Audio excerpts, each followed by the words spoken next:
50 साल से हम यही सुनते हुए आ रहे हैं कि इस्लाम खतरे में है, मुसलमान खतरे में है, होश में आ जाओ। जो खतरे में है वो नेता मर गया, सड़ गया, गल गया, और उस वक्त में भी इस्लाम जिंदा था और आज भी इस्लाम जिंदा है। सुभान अल्लाह। नेता तो डर आता है, हमको वोट नहीं देगा तो तुम डर जाएगा। बदतमीज, तुम वोट लो और अपना पेट पालो और अपने बेटे के लिए घर मकान बनाओ। इस्लाम की चिंता मत करो। इस्लाम अल्लाह का पसंदीदा मजहब है। इस्लाम 1400 साल से मुस्कुरा रहा है और क़यामत तक मुस्कुराता रहेगा। बेशक, वाह वाह, सुभान अल्लाह, सुभान। तुम इस्लाम का नाम मत लो, तुम अपना खाओ पियो और पेट पालो और जाओ जहन्नम में। और अगर नेक काम करोगे, ईमान के साथ हो, तो जन्नत जाओगे तुम। कोई भी नेता रहे, चाहे वो कोई भी रहे, चाहे हैदराबाद का रहे कि मुरादाबाद का रहे कि बिहार का रहे कि बंगाल का रहे, अपना काम करो, पैसा कमाओ, खाओ पियो। ज्यादा बड़ी बड़ी बातें मत किया करो कि हम मुसलमानों के सबसे बड़े मसीहा हैं, हम सबसे बड़े मुसलमानों के साहब शुभ चिंतक हैं। फालतू बातें मत किया करो। हम तो 50 साल से सुन रहे हैं, सब डराता है इस्लाम खतरे में है। मालूम है ना, वो नहीं सुनो, इस्लाम खतरे में है। ये तो नेता की बात हो गई। मौलाना साहब को भी हम कहते हैं कि चुपचाप तकरीर करो, टका लो, जाके खाओ, घर मकान बनाओ, और ज्यादा मत बोलो कि हमसे इस्लाम जिंदा है, हम खिदमत कर रहे हैं, हम सबसे बड़ा मसीहा हैं। चुपचाप तकरीर करो, पैसा लो, जाके घर बनाओ, ज्यादा बात मत करो। तुम नहीं थे दुनिया में, इस्लाम था, और तुम मर भी जाओगे तो भी इस्लाम रहेगा, तो भी इस्लाम रहेगा। ये मत बोल, शेख सादी कहते हैं कि मत बोल के हम बादशाह की खिदमत कर रहे हैं, एहसान मान उस बादशाह का जो तुझको खिदमत के लिए मुकर्रर किया है। ये मत बोल कि मैं इस्लाम की खिदमत कर रहा हूं। अल्लाह का एहसान मान के इस्लाम के लिए तुझको अल्लाह ने खिदमत करने का मौका दिया है। वरना मौलाना से भी हम सुनते हुए आ रहे, नहीं संभलोगे तो मिट जाओगे ए हिंदी मुसलमानों। ये कौन बोला था? ये डॉक्टर इकबाल बोले थे। और उसी शेर को 50 साल से हम सुन रहे हैं, मौलाना साहब लोग बोलते थे। ये खान साहब थे, 1985 से सुन रहे हैं, नहीं संभलोगे तो मिट जाओगे ए हिंदी मुसलमानों, तुम्हारी दास्तां तक न होगी दास्तानों में। ये जुमला कब बोला था? जब मुसलमानों की तादाद 10 करोड़ थी, और वो शेर लिखने वाला इकबाल साहब तो चले गए दुनिया से। उस वक्त में 10 करोड़ मुसलमान था, बांग्लादेश, पाकिस्तान, इंडिया सब मिला के।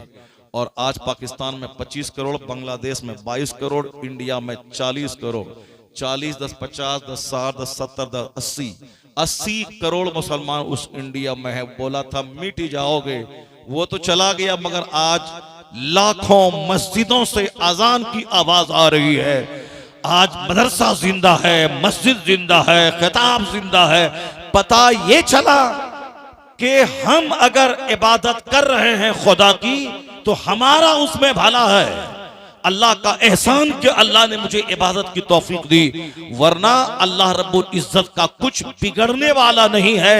अल्लाह तबारक व तआला हमारा मोहताज नहीं, हम खुदा की रहमतों के मोहताज हैं। बेशक बेशक। नारे तकबीर, नारे रिसालत। मुफ्ती शहरियार साहिब क़िबला मसलके आला हजरत, जश्ने शादी, नारे तकबीर।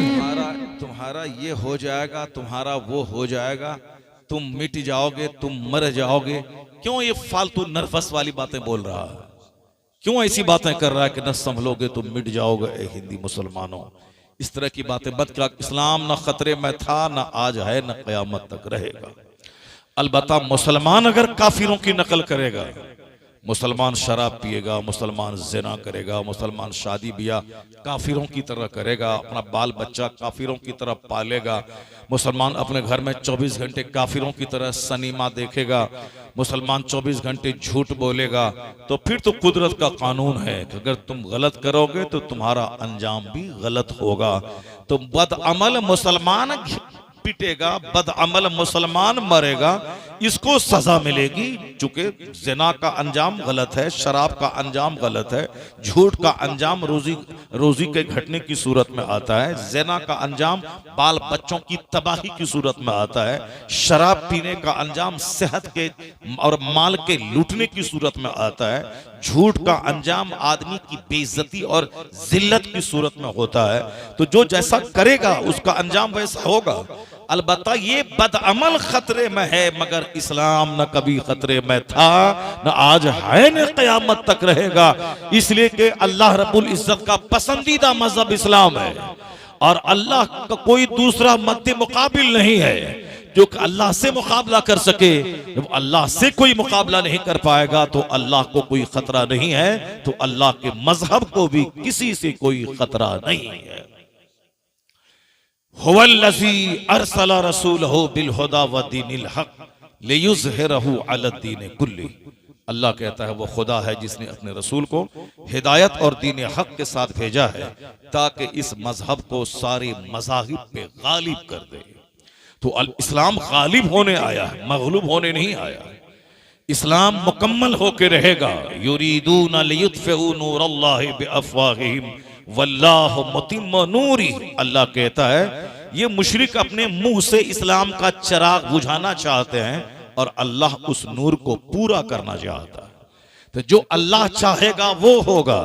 और जिस बंदे के पेट में 2 केजी पाखाना है, इसके चाहने से कुछ नहीं होता है, वही होता है जो मंजूर खुदा होता है। जो अल्लाह चाहेगा वही होगा। तो अल्लाह का पसंदीदा दीन है इस्लाम। इस्लाम को कोई खतरा कभी नहीं था, न आज है न क़यामत तक रहेगा। जिसने भी बोला इस्लाम मिटा देंगे, अल्लाह ने उसको मिटा दिया।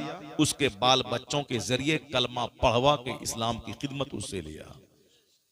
इन्नल्लाह ला युअय्यिदु हाज़द्दीन बिर्रजुलिल फाजिर। बुखारी शरीफ की हदीस में आया है कि अल्लाह ताला इस्लाम की मदद उससे ले लेगा जो फासिक और फाजिर होगा, उससे दीन का काम ले लेगा। और उसी बुखारी में एक दूसरी हदीस है कि अल्लाह ताला इस्लाम की ताईद, इस्लाम की मदद उन लोगों से लेगा जिसका इस्लाम में कोई हिस्सा नहीं है। यानी जिसका इस्लाम में कोई हिस्सा नहीं है, उनके जरिए अल्लाह ताला इस्लाम का काम ले लेगा। जैसे आज यूरोप और अमेरिका के वैज्ञानिक जो कलमा नहीं पढ़े, उसका इस्लाम में कोई हिस्सा नहीं है, लेकिन उन लोगों ने जो तहकीक की है, जो रिसर्च किया है, उस रिसर्च को देख देख कर हजारों काफिरों ने जो कलमा पढ़ा, इसी को कहा जा सकता है कि तहकीक उस काफिर ने किया। उस तहकीक के जरिए हजारों मुशरिकीन कलमा पढ़ के मोमिन हुए, तो अल्लाह ताला उन मुशरिकीन की तहकीक के जरिए मजहब इस्लाम का काम ले लिया। वाह वाह वाह, सुभान अल्लाह, सुभान। जिस तरह अभी मैंने आपसे कहा कि रिसर्चर ने कहा है कि आसमान बनने से पहले गैस थी, हाइड्रोजन और हेलियम गैस, वो गैस थी आसमान बनने से पहले। तो गैस कहते हैं धुआं को। तो इन लोगों ने आज उस बात को इकरार किया। कुरान शरीफ जब वो वैज्ञानिक पढ़ता है कि उसी गैस, उसी धुआं की बात कुरान शरीफ में मौजूद है। जिस जमाने में कोई कॉलेज नहीं था, यूनिवर्सिटी नहीं थी, कोई स्कूल नहीं था, उस जमाने में जब गैस और धुआं की बात कुरान में मौजूद है, इस बात की दलील है कि कुरान हक है, कुरान सच है, कुरान पाक अल्लाह की किताब है। और जब बंदा इस पॉइंट पे पहुंचता है तो उसके ज़मीर की आवाज होती है, जब हक सामने जाहिर हो गया है तो हक को मान लेना चाहिए। तो बस वो कलमा पढ़ता है और मुशर्रफ इस्लाम हो जाता है। इस तरह की बेशुमार तहकीकात हैं जो अक्सर बेशतर हम अपनी तकरीरों में कहा करते हैं, वो अलग अलग रिसर्च को बयान करके कि किस तरह फ्रांस के कोस्टो ने कलमा पढ़ा, किस तरह एनाटॉमी डिपार्टमेंट के हेड थाईलैंड की राजधानी के मेगाटेक तेजासन ने किस आयत करीमा को सुनने के बाद वो कलमा पढ़ा, किस तरह इस्लाम के बड़े बड़े दानिश्वरों ने कलमा पढ़ा। अक्सर बेशतर मैं अपनी गुफ्तगू में इस तरह की बातें क्या करता हूँ। अभी आपको ताज्जुब होगा कि गांधी जी जो हिंदुस्तान की आज़ादी के एक बहुत बड़े शोरमा और बड़े बड़े फाइटर माने जाते हैं, हिंदुस्तान के बापू माने जाते हैं, उनका एक जुमला अभी व्हाट्सएप पे गर्दिश कर रहा है कि गांधी जी ने 1947 में जब इंडिया में कांग्रेस की गवर्नमेंट बनी तो गांधी जी मिनिस्टरों को नसीहत करते हुए कह रहे थे कि मिनिस्टरों, तुम खिदमत के लिए मुकर्रर हुए हो, अपने देश की ऐश करने के लिए नहीं। तुम्हें सिंपल लाइफ, सादी जिंदगी गुजारनी है। गांधी जी ने आगे कहा कि मैं तुम्हारे लिए रामकृष्ण जी और रामचंद्र जी और कृष्ण जी की मिसाल नहीं दे सकता, चूंकि यह लोग कोई हिस्टोरिकल पर्सनैलिटी, तारीखी शख्सियत, हस्तियां नहीं है ये लोग, मगर मैं मजबूर हूं तुम्हारे सामने मिसाल देने पर कि अबू बकर और उमर तुम्हारे लिए मॉडल है। इसलिए कि अबू बकर और उमर एक जमीन के बहुत बड़े भूभाग और बहुत बड़ी सल्तनत के वो हाकिम थे, बहुत बड़े हाकिम थे वो, मगर जिंदगी उनकी फकीराना थी, जाहिदाना थी। उनकी जिंदगी तेरे लिए मॉडल है कि वह बादशाह थे, मगर जिंदगी उनकी फकीराना थी। अगर तुमने उनके नक्शे कदम को अपनाया तो फिर तुझसे समाज का, मुल्क का कल्याण हो जाएगा। अल्लाह, इस जुमले को 1,00,000 बार पढ़िए, और वो भी पढ़ें जो आदमी आज इस्लाम के खिलाफ बकवास करते हैं। हर पार्टी के लोग इंडिया में गांधी जी को मानते हैं, और गांधी जी के, और सिक्के में गांधी जी का फोटो होता है। गांधी जी कुछ नहीं थे, ना प्रधानमंत्री थे, ना कोई मिनिस्टर थे, मगर वह भारत के सब कुछ थे। और हर पार्टी के लोग मानते हैं, चाहे बसपा हो, चाहे सपा हो, चाहे भाजपा हो, चाहे कांग्रेस हो, चाहे सीपीआई हो, सीपीएमएल हो, कोई भी पार्टी हो, सारी पार्टी के लोग गांधी को अपने लिए मॉडल मानते हैं और गांधी का नाम लेते हैं। मजबूरी से ले, चाहे खुशी से ले, जैसे भी ले, मगर गांधी जी का नाम लोग लेते हैं। गांधी का जो कातिल था वो भी गांधी का नाम लेके इलेक्शन जीतने के लिए मैदान में आ जाता है कि हम बापू के मार्ग पे चलते हैं, हमको वोट दीजिए। जो गांधी का कातिल है वो भी वोट लेने के लिए बापू का नाम लेता है। इतने बड़े हिंदुस्तान के पढ़े लिखे आदमी और हिंदुस्तान की आजादी के जो सबसे बड़े लीडर माने जाते हैं, गांधी जी ने क्या कहा, मैं रामचंद्र जी और कृष्ण को मॉडल तुम्हारे लिए नहीं दे सकता, चूंकि वह बादशाह नहीं थे, वह तारीखी हस्तियां नहीं थी, लेकिन अबू बकर और उमर ये दोनों हाकिम थे, बादशाह थे, अमीरुल मोमिनीन थे, एक बड़ी सल्तनत के मालिक थे। बादशाह होने के बावजूद उनकी जिंदगी फकीराना थी। ये उनकी जिंदगी तुम्हारे लिए मॉडल है कि तुम मंत्री बने हो तो ऐश में मत पड़ना, सिंपल रहना, सादी जिंदगी गुजारना और खूब अपने मुल्क की सेवा करना। इस जुमले को बार बार पढ़िए। उन्होंने अबू बकर का नाम लिया, उमर फारूक आजम का नाम लिया, और गांधी जी के बारे में मैंने यहां तक सुना, उन्होंने वो साहब अब खादी का कपड़ा पहनते थे, कॉटन का, और तख्त पे सोते थे बगैर गद्दा के, और बकरी पालते थे, बकरी का दूध पीते थे। उन्होंने कहा था कि मैं जो ये सिंपल लाइफ गुजारता हूं, इसमें मेरे लिए रोल मॉडल इस्लाम के पैगंबर मोहम्मद अरबी की जाते गिरामी है। इस्लाम के पैगंबर की सादगी से मैं प्रभावित हूं, मैं उनकी जिंदगी से बेपना मुतासिर हूं, इसलिए मैंने भी अपनी जिंदगी में सादगी को दखल किया है। जिस पैगंबर आजम की सादगी को गांधी अपना के खुशी तलाश कर रहे हैं, उस पैगंबर आजम की सादगी को आज मुसलमान छोड़कर अंदर से बेचैनी की आग में जल रहा है। मालदार भी जल रहे हैं, गरीब भी जल रहे हैं, जाहिल भी जल रहे हैं, पढ़े लिखे भी जल रहे हैं, सारे लोग जल रहे हैं। ऐसा नहीं होता है कि मैं पूरब चलूं और खाने काबा पहुंच जाऊं। तू बकाबा न रसी ए रावी की रह के मी रवि बतुर्किस्तान अस्त, तू काबा तक कभी नहीं पहुंचेगा, इसलिए कि जिस रास्ते पे तू चल रहा है, यह तुर्किस्तान का है, काबा का नहीं है। तो काबा तक पहुंचने के लिए, सच्ची खुशी हासिल करने के लिए एक मार्ग है, वो मार्ग है मुस्तफा जाने रहमत का दिया हुआ। अगर उस रास्ते पे चलोगे, जन्नत वहां मिलेगी, खुशी यहां मिलेगी।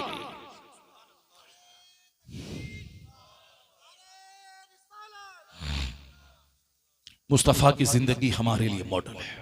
सरकार दो जहां से सच्ची मोहब्बत करना ये हमारा फर्ज अव्वलीन है, इसलिए कि हुजूर ने खुद फरमाया, बुखारी शरीफ की हदीस में आया है कि ला युमिनु अहदुकुम हत्ता अकून अहब्ब इलैहि मिन वालिदिही व वलदिही वन्नास अजमाइन। तुम में से कोई कंप्लीट मोमिन हो ही नहीं सकता अनटिल आई एम डियरर, जब तक कि मैं तेरे नजदीक पसंदीदा ना हो जाऊं, then your fathers, then your mothers, then your parents, and every mankind, सारे लोगों से ज्यादा पसंदीदा जब तक मुस्तफा की जात तेरे नजदीक नहीं हो जाए उस वक्त तक मोमिन कामिल हो ही नहीं सकता है। मां से ज्यादा, बाप से ज्यादा, औलाद से ज्यादा, अपनी जान से ज्यादा, सारी कायनात से ज्यादा पैगंबर आजम अलैहिस्सलाम से सच्ची मोहब्बत करनी होगी। सिर्फ बोलने से नहीं होगा कि हमें हुजूर से मोहब्बत है और सारा काम हुजूर विरोधी कर रहे हैं, और जबान से कहना कि मुझे मुस्तफा से मोहब्बत है, बिल्कुल ही फॉल्स और झूठा दावा है। और इस दावे से कोई फायदा नहीं होने वाला। किसको धोखा देना चाहता है? एक आदमी कह रहा था कि तकरीर होती है, असर नहीं है। ये कौन बोल रहा था? ये बोल रहा था वो जो खुद नमाज नहीं पढ़ता है, जो खुद झूठ बोलता है, जो खुद राह रास्त पे नहीं है, जो कुछ भी नहीं, ईद की नमाज तक नहीं पढ़ता, बकरीद की नमाज तक नहीं पढ़ता, मौका मिल गया पढ़ लिया वरना सो गया। ये आदमी बोल रहा है कि तकरीर में असर नहीं रहा, तकरीर में असर नहीं रहा। कोई मुत्तकी, परहेजगार, नमाजी, परहेजगार अगर बोलता इस तरह की बातें तो बात चलती, लेकिन वह आदमी जो दिन रात स्टेज पे बैठता है और नमाज नहीं पढ़ता है, वो बोलता है कि तकरीर में असर नहीं रहा। वो तकरीर में असर नहीं रहा, तकरीर में असर नहीं रहा कि तकरीर में असर नहीं रहा कि तेरा दिल वैसा नहीं रहा। आसमान से पानी पड़ता है, जरखे जमीन जो मरी थी जिंदा होके फसल पैदा करती है, और वही पानी पत्थर पे भी पड़ता है, लेकिन पानी पड़ा, ढलक के नीचे गिर गया, पत्थर सूखा का सूखा रह गया। कसूर पानी का नहीं है, कसूर पत्थर का है जिसमें पानी असर नहीं किया। इसलिए तकरीर का कसूर नहीं है, वो तो कुरान हदीस की बात है। उस तकरीर का कसूर नहीं, कसूर तुम्हारे दिल का है जो पत्थर के समान है। वरना वही बात सुनकर बेशुमार लोग नमाजी बन गए, बेशुमार लोग नेक बन गए। अगर तुम नेक नहीं बना तो तकरीर का कसूर नहीं, कसूर तुम्हारे पत्थर दिल का है। उस दिल की उस संग दिली पे रहो, उसकी सख्ती पे रहो, उस दिल को मोम बनाओ। आज दिल मोम बनेगा, कल थोड़ा सा पानी नेकियों की फसलें बाहर उगा देगा। इस कदर घटिया किस्म की बातें लोग करते हैं, जो अंदर से लेके बाहर तक गलाजत में डूबे हैं। वो आदमी खिताब के खिलाफ बोल रहे हैं, वो आदमी जलसे के खिलाफ बोल रहे हैं, वो आदमी वाजो नसीहत के खिलाफ बोल रहे हैं। इसी तकरीर ने हजारों के दिल बदल दिए, इसी तकरीर ने लाखों बेनमाजी को नमाजी बना दिया। इसी तकरीर से मुस्लिम सोसाइटी में आज कुछ न कुछ हया, शर्म और पर्दे का माहौल है। जहां ये वाज नहीं है वहां तो मां, बेटी और बेटी की तमीज मिट गई। जहां ये वाज नहीं है वहां शराब पानी की तरह सस्ती हो गई। जहां ये वाज, ये डराना, ये धमकाना, ये अल्लाह का डर दिल में पैदा करना, जुमा के दिन ईदैन में, सीरत की महफिलों में जहां ये नसीहत नहीं है वहां तो शराब पानी की तरह सस्ती है। वहां हराम हलाल की तमीज खत्म है। वहां सिर्फ पैसा कमाना, चाहे जहां से भी हो। वहां बाप और बेटा को ज़बह करने वाला, खूबसूरत औरत भाभी की सूरत में है तो भाई को ज़बह करके उस भाभी पे कब्जा कर लेने वाला। आए दिन हिंदुस्तान के अखबारात में इस तरह की खबरें छपती हैं। 2 दिन पहले मैंने ये खबर पढ़ी, छत्तीसगढ़ की। छोटा भाई भाभी से प्यार किया और अपने बड़े भाई का गला दबा के मार दिया ताकि अब इसको हम कब्जा कर लें। 5 साल पहले हमारे बिहार में रेलवे में नौकरी करने वाला भाई, उसके छोटे भाई उसकी बीवी से प्यार करने लगा। जब उसको पता चला कि हमारा भाई मेरी बीवी के साथ गलत सलूक करता है तो वो नाराजगी का इजहार किया। तो छोटा भाई अपनी भाभी यानी उस नौकरी करने वाले जो घर पूरा चलाता था उस आदमी को बीवी उसकी अपनी और उसका भाई दोनों देवर भाभी मिल करके उसकी हत्या कर दी। अब ये बताइए कि घर का कमाने वाले की हत्या कर दी। अब ये सड़क छाप ये कुछ करता नहीं है और वो अपने शौहर की हत्या करके कौन सा सुकून चाहती है? वो तो जेल में सड़ गया, 15-20 साल जेल में सड़ेगा और ये सड़ेगी यहाँ पे, वो भी जेल में गई हुई सड़ेगी। यानी ख्वाहिशात की गुलामी की वजह से लोग इस हद तक आगे बढ़ गए कि खूनी रिश्ते की कदरें मिट गई। लोग सिर्फ सेक्स और नफसानी ख्वाहिशात की जद में आके बड़ा से बड़ा कांड कर देता है। और अभी कुछ साल पहले एक मुस्लिम फैमिली में इन्हीं काफिरों का देखा देखी, जो मौलवी का मजाक उड़ाएगा, जो मदरसे का मजाक उड़ाएगा और जो कुत्ते कुत्ता बोलेगा कि मौलवी लोग तो बोझ है, इनकी अपनी की बातों पे अमल करने से काम चलेगा क्या, दुनिया कहां से कहां पहुंच गई और ये सुन्नतों पे चलने का पैगाम दे रहे हैं। शरीफ बन के सच बोल करके डेवलपमेंट हो नहीं पाएगा। इस सुअर से कहिए कि तुम अरबपति बनने के बाद भी कौन सा तीर मारेगा, सोने का घर भी बनाने के बाद ये बता दे तू क्या करेगा, कल मरेगा तू। रोजाना अपने अजीजों का लाश टूट होता है, जिसके दिमाग में तमन्ना थी मैं बहुत बड़ा घर बनाऊं, घर बनाया, जमीन खरीदी, गाड़ी खरीदी, अब वह मर गया, 2 गज जमीन के अंदर गया, मकान जिसके लिए झूठ बोला, नमाज छोड़ा, हराम किया, वह मकान में दूसरा ऐश करेगा और ये कब्र में पहुंच गया हिसाब देने के लिए। ये बता तू तूने जिंदगी कैसे गुजारी, क्या मिला उसको, मकान मिला मुफ्त का, उसके बच्चों को, उसकी बहू को, उसको क्या मिला, उसके जिम्मे करोड़ों गुनाह रहा, अब उसका अंजाम हाँ आग ही आग है। ऐसी कौन सी जिंदगी है कि दूसरों को घर देने के लिए अपनी जिंदगी को तबाही के नजर कर दिया जाए, अपने आप को जहन्नम की आग में डाल दिया जाए। कौन सा तीर मारेगा तू सुन्नतों पे अमल नहीं करके, कौन सा तीर मारेगा तू नमाजें छोड़कर।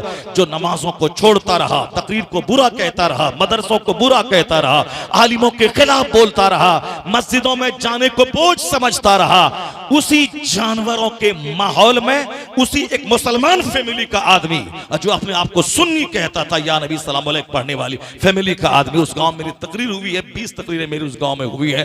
उस गांव की खबर यह मिली कि एक सुन्नी भाई, वो अपने बड़े भाई, जो भाई पेट्रोल पंप चलाता था, उस भाई की बीवी से उन्होंने मोहब्बत की, मोहब्बत नहीं बल्कि जबरदस्ती उस पर कब्जा करना चाहा और उसकी बीवी उसके कब्जे में नहीं आने लगी, उसके खूबसूरत बेटों को गोली से भून दिया। ये बता दे कि अब तो वो जेल में सड़ेगा, उनका भाई को क्या, भाई पे क्या गुजरेगा, भाभी को भी गोली से मार दिया और उसके खूबसूरत बेटे, 5 साल के बेटे को भी गोली मार दिया। यह कोई हिंदू फैमिली का नहीं है, उसकी कहानी तो अखबारों में पढ़ते ही रहते थे, लेकिन ये भी बिल्कुल मुस्लिम फैमिली की बात है। पता ये चला कलमा पढ़ लेना और है, इस्लाम समझना और है, और ऐसे टोपी दाढ़ी रखना और है, दिल में अल्लाह का डर बसाना और है। जब आखिरत पर यकीन जम जाए, मुझे मरना है, खुदा के सामने हिसाब देना है, वो सारी जिंदगी कुंवारा रह जाएगा मगर ज़िना नहीं करेगा, शराब नहीं पिएगा, वो किराए के घर में रहेगा मगर सूद के पैसे से महल नहीं बनाएगा। इसलिए इस्लाम जोर देता है आखिरत पर विश्वास कर ले, अल्लाह का डर दिल में बसा ले, यहां भी तू चैन की जिंदगी गुजारेगा, मरने के बाद जन्नत की बहारें तेरा इस्तेमाल करेगी। कुरान शरीफ में आया है कि अगर अल्लाह तुम्हें तकलीफ देना चाहे तो कोई नहीं है जो उसे टाल दे, और अगर अल्लाह तुम्हारा भला चाहे कोई नहीं है जो तुम्हें तकलीफ में डाल दे। क़यामत की निशानी है कि आखिर ज़माने में दुनिया से यकीन उठ जाएगा। जो सबसे बड़ी मुसीबत होगी वो मुसीबत ये होगी कि यकीन दुनिया से उठ जाएगा। लोग देखने में खूबसूरत रहेंगे, लंबे रहेंगे, दाढ़ी लंबी रहेगी, टोपी रहेगी, मस्जिदें खूब एयर कंडीशनड बनेंगी, घर मकान गाड़ी छकड़ा दुकान जमींदारी बागात सब कुछ होगा, लेकिन यकीन नहीं रहेगा। और जब यकीन नहीं रहेगा तो दुनिया खोखली हो जाएगी। दुनिया बेमौसम की बारिश में मुब्तला हो जाएगी, दुनिया खतरनाक अमराज में मुब्तला हो जाएगी, दुनिया का कोई रहबर और रहनुमा नहीं होगा, लोग समझ में नहीं आएगा कि हम क्या करें क्या नहीं करें। इसी बेचैनी में लोग मर जाएंगे, जिंदगी का कोई मकसद समझ में नहीं आएगा। जैसे आज हालात पैदा धीरे धीरे हो रहे हैं। हमें कुफार व मुशरिकीन से कोई मतलब नहीं, मतलब है जो अल्लाह पर यकीन रखते हैं, जो अल्लाह पर ईमान लाते हैं। ये अल्लाह पर ईमान लाने वालों में जो आज कमजोरी पैदा हो रही है उसी से बहस है। वरना मुशरिक और कुफार चाहे वो सोने के घर में रहें कि चांदी के घर में रहें, चाहे उनकी गाड़ी 50 करोड़ की हो जाए, चाहे 50,000 एकड़ जमीन वो खरीद लें, उसका अंजाम आग है, जहन्नम है। इस बात को हमेशा दिमाग में आप रखें तो इत्मीनान मिलेगा और आपका चेहरा उदास नहीं होगा। चाहे अमेरिका का हाकिम रहे या हिंदुस्तान का हाकिम रहे या दुनिया के 200 से ज्यादा ममालिक का हाकिम रहे या सामने वाला गांव रहे या पीछे वाला गांव रहे, कुफारो मुशरिकीन का अंजाम आग है। जिसका अंजाम आग है तो आज चाहे वह सोने की प्लेट में खा ले, चाहे वह 50 खरब के बंगले में रह जाए, उससे क्या होने वाला? अंजाम आखिर आग है। इसलिए उनकी कभी किसी खुशहाली को देखकर मरूब नहीं होना है। उनके महल, उनके मकानात, उनके बागात को देखकर कभी नर्वस नहीं होना है कि जो अल्लाह को नहीं मानता है उनके पास खरबों क्यों है, जो दिन रात शराब में, जिना में, सूद में लथपथ है, उनके दरवाजे पे फॉर्चूनर क्यों दौड़ रही है। अगर ईमान नहीं रहा आपका इस बात पे तो उनकी गाड़ी आपको काफिर बना देगी।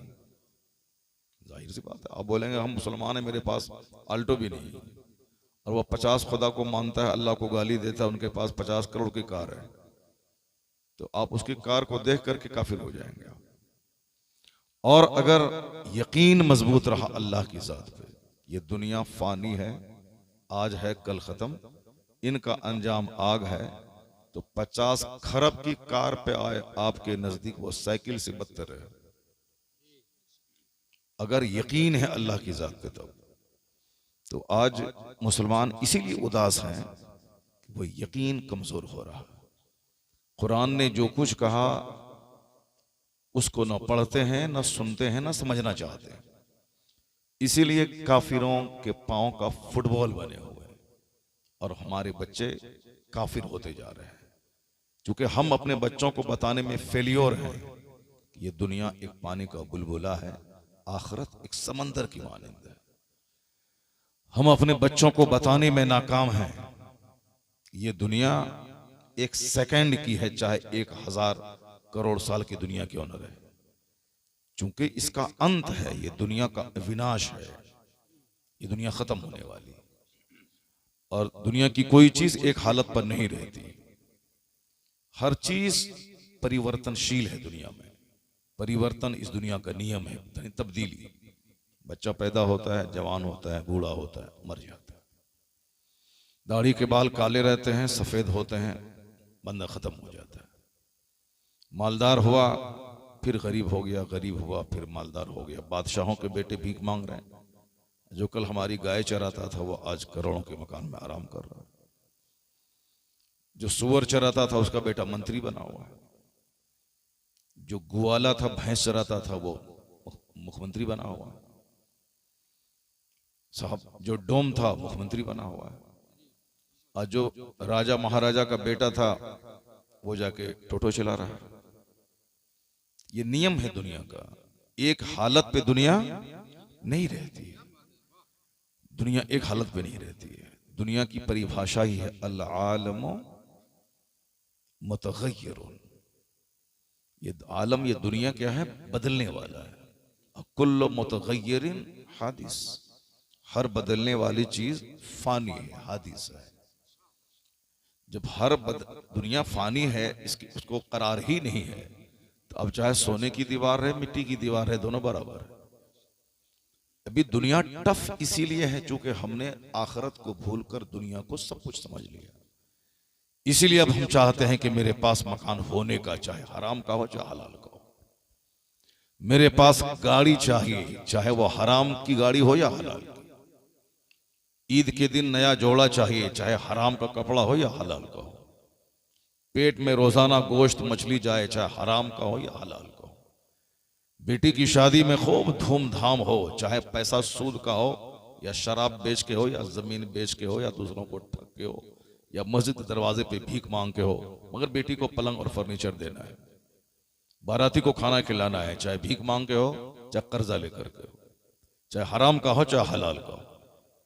दिमाग में ये बात सेट हो गई है। यही वजह है कि आज ये जिंदगी हमारे लिए बोझ बन गई है। ये जिंदगी हमारे लिए, अब जिंदगी में कोई खुशी नहीं रही। पहले जिस लड़के की शादी होती थी उस लड़के के चेहरे पे अनार की तरह खून टपकता था। वो लड़का अगर दीवार में मार दे हाथ तो वो दीवार टूट जाती थी। इसलिए टूट जाती थी कि लड़का की जिंदगी में शादी एक अजूबा चीज होती थी, उससे बढ़कर कोई खुशी नहीं है। जिसके बारे में सुनता था, सोचता था, पढ़ता था, लिखता था, दूसरों को देखता था, उनकी जिंदगी में ये दिन आने वाला है। उसके लिए उसके नजदीक कुछ भी दिखाई नहीं पड़ता था, बस सिर्फ वो तारीख आ जाए, शादी हो जाए, क्योंकि उसका तजर्बा उसको जिंदगी में पहली बार होने वाला होता है, शादी खुशी हो रही। लेकिन आजकल शादी से पहले लड़के का चेहरा उतर जाता है, शादी से पहले लड़के का चेहरा उदास हो जाता है, सूख जाता है, सारी चार्मिंग खत्म हो जाती है। चार्मिंग इसलिए खत्म हो जाती है क्योंकि हालात इतने खराब हो गए हैं कि जिस खुशी के लिए शादी होती है उस खुशी का तजर्बा उनको कई साल से हो गया होता है, और फिर शादी के बाद एक अनजान सा गम सर पे वो लाद लेता है। शादी होगी, पता नहीं क्या होगा, बच्चे होंगे, कैसे खिलाएंगे, कैसे पिलाएंगे, क्या होगा, कैसी बीवी होगी। यानी वो सारा क्रेडिट अपने सर लेना चाहता है। मैं औलाद को खिलाऊंगा, मैं बीवी को पालूंगा, मैं आज अच्छा हूं, कल मेरा कारोबार ठप हो जाएगा तो क्या होगा। ये इंतशार ख्याली चेहरे का नूर मिटा देती है। अल्लाह की जात पे जब यकीन हो जाए कि मेरा खुदा ही इज्जत देने वाला है, मेरा खुदा ही रोजी देने वाला है, वो मुझे भी पालेगा, मेरे 50 बच्चों को भी वही पालने वाला है। जब यकीन अल्लाह की जात पे मजबूत रहता है तो चेहरा बिल्कुल हरा भरा रहता है।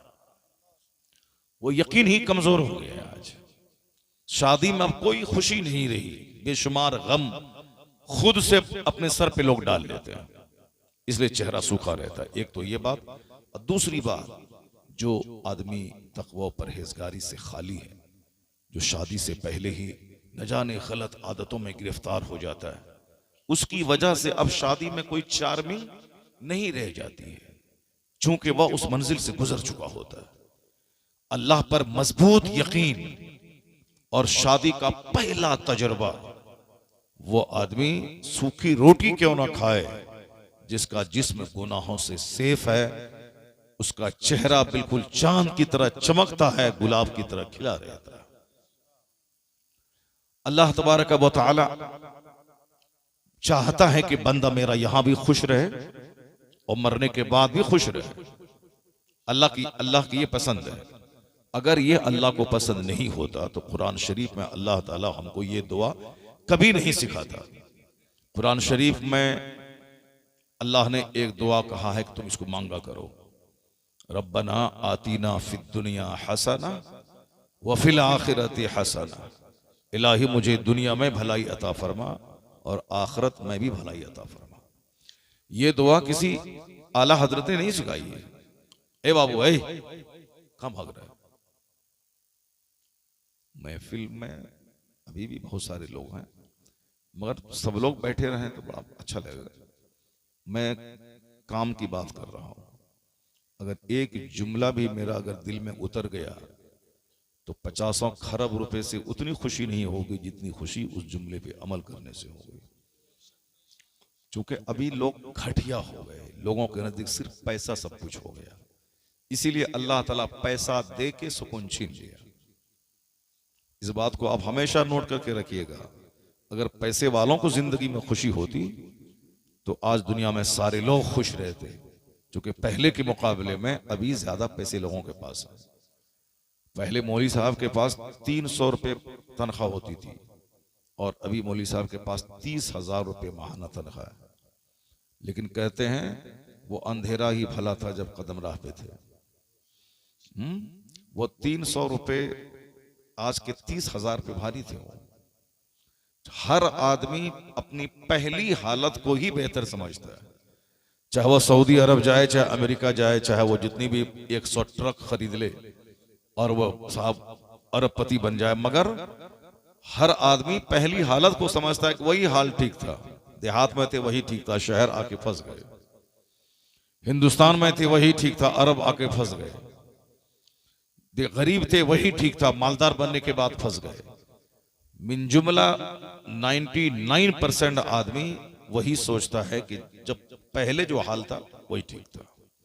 बिजली नहीं थी वही ठीक था, बिजली हुई अब इसकी वजह से इतनी परेशानियां हैं कि साहब वक्ती तौर पर फैन से हवा तो मिल जाती है, लेकिन उस हवा से जो बीमारियां होती हैं, जिसमें जिस हवा में पसीना सूख जाता है और आदमी का कोलेस्ट्रॉल बढ़ जाता है, तो फिर उसके बाद कहता है कि डॉक्टर बोलता है कि पसीना बहाओ वरना मर जाओगे, शुगर लेवल हाई हो जाएगा, बीपी हाई हो जाएगी और कोलेस्ट्रॉल बढ़ जाएगा, अब मर जाओगे, पसीना निकालो, चाहे वॉक करके हो, चाहे एक्सरसाइज करके हो, चाहे हल चला के हो, चाहे जिम जा करके हो, पसीना निकालो ताकि सारी बीमारी निकल जाए। अब बंदा बोलता है कि वही दिन ठीक था जब फैन नहीं था। तो इसका मतलब है कि बंदा अपने से चाहे जितना हाथ पांव मारे, उछले कूदे, नाचे गाए, मगर असल में सच्ची खुशी देने वाला अल्लाह तबारक व तआला। यकीन अगर कमजोर हो गया तो आदमी कुत्ते की मौत मरेगा जैसे आज मर रहा है। अरबपति की लाश सड़ रही है। आपने देखा होगा अमेरिका का एक इंजीनियर अपने 3-4 बच्चों के साथ खुदकुशी कर लिया, सुसाइड कर लिया। हिंदुस्तान में रोजाना बड़े बड़े अरबपति, करोड़पति जहर खा के मर रहे हैं। जिंदगी में जब कुछ चार्मिंग ही नहीं रही तो वो जीना ही उस बेकार समझता है, तो अब इसलिए वो जहर खा के मर रहा है। कोटा में जहां लोग तैयारी करते हैं मेडिकल की, IAS की, अक्सर बच्चे वहां जहर खा के मर रहे हैं। क्यों मर रहे हैं? इसलिए मर रहे हैं कि चूंकि वो समझता है कि मैं डॉक्टर नहीं बन पाऊंगा। मेरे माँ बाप चाहते हैं कि मेरा बच्चा डॉक्टर बने, मगर मैं नहीं बन पाऊंगा, अपने अंदर वो कैपेसिटी नहीं पाता हूं, तो क्या बाप को मुंह दिखलाऊं? वहीं फांसी के फंदे पे लटक जाता है। तो फांसी के फंदे पे लोग लटक रहे हैं और जहर खा के मर रहे हैं। जिंदगी से सच्ची खुशी खत्म है। अल्लाह ताला कभी खुशी नहीं देगा, चूंकि अल्लाह ने खुशी अपने महबूब की गुलामी में रखा है। अल्लाह ने सारी खुशियां पैगंबर आजम अलैहिस्सलाम की पैरवी में रखा है कि लोगों, मैंने तुझको पैदा किया है, जमीन मेरी, आसमान मेरा, तुझको मैंने पैदा किया है, मैं तुझको मौत दूंगा, मैं ही गम देता हूं, मैं ही खुशी देता हूं। अगर खुशी चाहिए तो मैंने अपना एक महबूब तेरे दरमियान भेजा है, तुम उनकी नकल करो, उनकी गुलामी करो, जन्नत वहां दूंगा, सच्ची खुशी यहां दूंगा। वाह वाह वाह, नारे तकबीर, नारे रिसालत, मुफ्ती शहरियार साहिब क़िबला मसलके आला हजरत। खुशी तबीयत की पैरवी में नहीं है, खुशी सुन्नत की पैरवी में है। जिसने भी अपनी तबीयत की पैरवी की, उसके हिस्से में सिर्फ खसारा है, उसके हिस्से में सिवाय घाटे के कोई सौदा नहीं है। मुस्तफा की सुन्नत की जो पैरवी की, आप यकीन जाने जन्नत वहां मिलती है, शोहरत और मकबूलियत यहां मिलती है, अच्छी बीवी, अच्छी औलाद यहां मिलती है, गुर्बत में बादशाहों जैसी खुशी यहां अल्लाह देता है, क्योंकि सब कुछ देने वाला अल्लाह ही है। ये बुनियादी बात है। चाहे सारी दुनिया के लोग इस बात को झुठला दें, कुछ नहीं होने वाला है। बात सच्ची वही है जो अल्लाह ने कही है। अल्लाह रब्बुल इज्जत को दुनिया बनाने में कुछ नहीं लगता, कुन फयकून। अल्लाह कहता है बन जाओ तो दुनिया बन जाती है। आसमान खड़े हो जाओ तो आसमान खड़ा हो गया बगैर खंबे के। जमीन से कहा कि फैल जाओ, जमीन समंदर के ऊपर में फैल गई। अल्लाह फरमाता है कुरान शरीफ में है, सुम्मस्तवा इला समाए वहिय दुखान काल लहा वलिल अर्दि इतिया तौअन औ करहन कालता अतैना ताईन। अल्लाह फरमाता है कि अल्लाह रब्बुल इज्जत जब आसमान बनाना चाहा तो अल्लाह ने आसमान और जमीन से कहा कि हो जाओ, वजूद में आ जाओ, वजूद में आ जाओ। खुशी या ना खुशी, विलिंगली या अनविलिंगली, मर्जी से हो या मजबूरी से हो, वजूद में आ जाओ। सुम्मस्तवा इला समाए वहिय दुखान, वो आसमान जो धुआं था, वो आसमान जो एक गैस की सूरत में था। आज वैज्ञानिक कहते हैं कि हाइड्रोजन गैस था। आसमान बनने से पहले स्पेस में कुछ नहीं था, सिर्फ धुआं जैसा एक माहौल था। कुरान क्या कहता है, आसमान की तरफ अल्लाह मुतवज्जे हुआ, जो आसमान उस वक्त धुआं था, जो आसमान उस वक्त एक गैस की सूरत में था। तो वैज्ञानिक आज खूब जतन करके, मेहनत करके, रिसर्च करके, तहकीक करके, मेडिटेशन करके आज पता लगाया है कि आसमान बनने से पहले स्पेस में सिर्फ धुआं ही धुआं, गैस ही गैस थी। जरा कुरान शरीफ पढ़िए जो 1400 साल पहले नाजिल हुआ है। उस कुरान में फसाहत के साथ अल्लाह ने क्या कहा, अल्लाह आसमान बनाने की तरफ जब मुतवज्जे हुआ तो वह आसमान जो उस वक्त धुआं था, तो हजारों लाखों वैज्ञानिकों ने आज पसीना बहाकर, कई कई साल दिमाग जलाकर, तब उसने पता लगाया कि आसमान बनने से पहले स्पेस में धुआं था। कुरान शरीफ में अल्लाह रब्बुल इज्जत क्या फरमाता है, वो आसमान जो उस वक्त धुआं था, अल्लाह ने कहा कि वजूद में आ जाओ। तो जमीन आसमान दोनों ने कहा, कालता अतैना ताईन, दोनों बोला हम वजूद में आ गए। अल्लाह, दोनों ने क्या कहा, हम वजूद में आ गए। जमीन बन गई, आसमान बन गया, विदाउट पिलर्स ये आसमान बन गया। किसने बनाया? अल्लाह ने। तो अल्लाह रब्बुल इज्जत को आसमान बनाने में बहुत टाइम नहीं लगा। बोला कि अल्लाह ने कहा कि हो जाओ, आसमान बन गया। अल्लाह ने कहा कि जमीन से कि वजूद में आ जाओ, जमीन वजूद में आ गई। तो अल्लाह रब्बुल इज्जत ही सारी कायनात का संचालक है, वही पूरी यूनिवर्स का क्रिएटर है, वही सारी कायनात का